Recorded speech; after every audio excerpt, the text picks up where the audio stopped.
all of clubs to enjoy a bit of giant killing. And how about Ashford Town slaying 3rd Division Fulham, for instance? David Smith reports.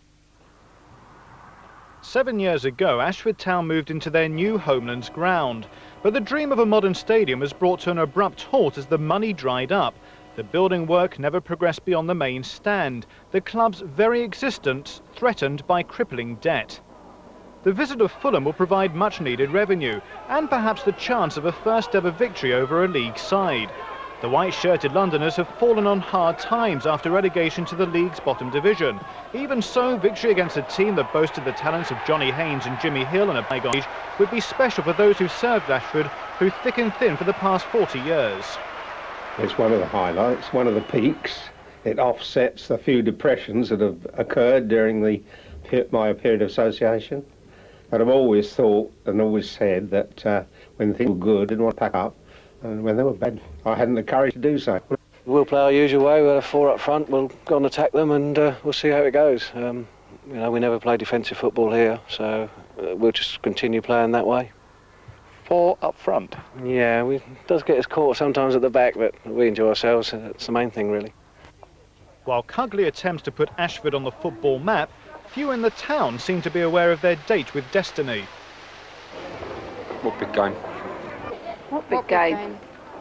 Well, Ashford. What big game? What big game? The big game. The big game with Ashford. What? I don't know about the big game either. This week's match with Paul illustrated the Jekyll and Hyde character of the Ashford team. The defence groaned and creaked, while the front line crackled with intent. Ashford's pacey 4-man attack wreaked havoc. They scored 5 times in all, offering a realistic hope of a cup shock. It's 20 years since Ashford last reached the first round. That year, Fulham reached the final itself. In the crowd was a Fulham spy, injured striker Gary Brazil, a Tunbridge lad himself, who spotted a few weaknesses. They looked a little bit casual early on, but they seemed to pick themselves up pretty sharply. I saw Neil was giving them a rollicking from the side, and they seemed to get themselves going. And once they got the first goal, they started to look a decent team.